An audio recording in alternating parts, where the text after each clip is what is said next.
Files, data, videos, pictures, schedules, equipment. There's so much to keep track of when it comes to producing content. So how do I stay organized as a podcast and video producer?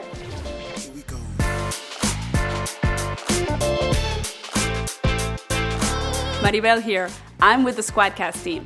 We help podcasters and content creators record audio and video in studio quality, remotely.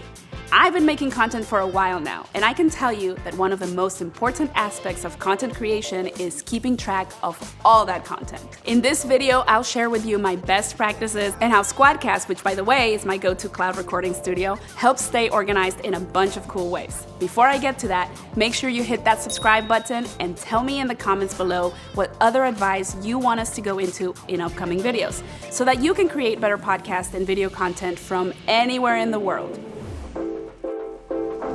Okay, so to start off, I'm gonna break down the stages of the content creation workflow for those of you who might appreciate it and need this. Now, if you already know them, feel free to fast forward about 30 seconds. The stage before we record is called pre-production. The recording stage is called production, and anything afterward is post-production. Great, we covered all the basics. Now let's get into the steps I take to keep myself organized. Here's what I do in the pre-production stage.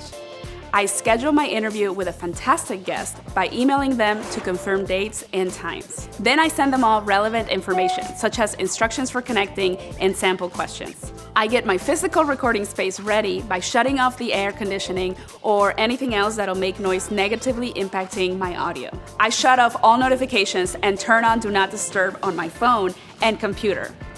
I prepare myself for the interview by doing a calming breathing exercise.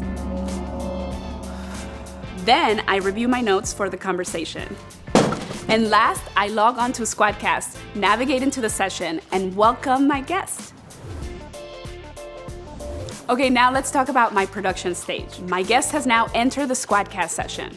As special as the guest is for the next 40 or so minutes, they are one of many guests, and I need to be able to keep track of their files, and more importantly, keep their files separate from my other interviews. You and your guests' names will automatically be added to the file names of the recordings, along with the date and time when you enter SquadCast. Your recordings are automatically organized by takes within the recording sessions each time you hit record, and your files will be grouped together for easy access, helping you stay organized even with lots of guests and recordings. One of the files I make sure to grab during my recording sessions is a squad shot.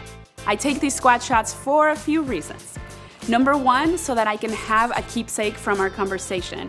Number two, so that I can remember what my guest looks like. I interview a lot of people, okay? Number three, so that I can create social assets and post them when the episode goes live. 4, so that I can use them for thumbnail images for YouTube videos. And 5, because SquadCast will share my squad shot with their community, which will spread the word about my podcast, and it'll help my podcast get more reach. In order to take a squad shot, just hit the camera button when you're in the session. Make sure to tell your guests that you're taking a picture, though they'll also see the countdown on their screen, and if they're not in the mood, they can opt out of the picture. Once the squad shot is taken, you can share it right there from within the session, or you can download it and share it later. Remember to head to squadcast.fm/share so that you can fire it over to the SquadCast folks and they can share it with the podcast world. Now we're in the post-production phase. Once you finish recording, your files are accessible for quick playback or download right within your recording session and on your dashboard under recent recordings. Make sure to delete any takes that you're not going to need so that you can clear the clutter. Depending on your post-production workflow, you'll either download your files right there and then, or better yet, check the boxes for the files you want to work with, and that'll open up the new workflow drawer where you can mix and master your audio. Or you can send them to Dropbox, Descript, or any other amazing integration partners that we have on SquadCast. Next is editing.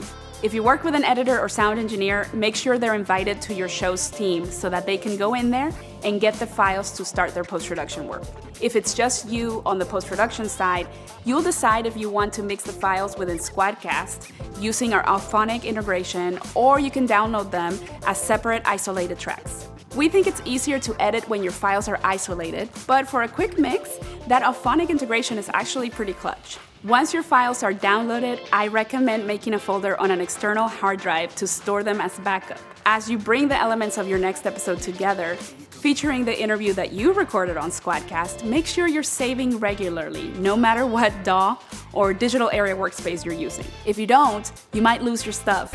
And trust me, it happens to the best of us. Okay, when your episode is all stitched together and good to go, make sure to save that file in the same folder where you're storing your raw audio files from SquadCast. That way you'll have them in case you need to make changes to that episode in the future. Now you're ready to go live. Upload your final file to your podcasting host, write your show notes and metadata, make the cover art if applicable, and promote it. But wait, before you go, please hit that subscribe button so you never miss our weekly tips on creating better remote recordings. Thanks for watching, and we'll catch you next time.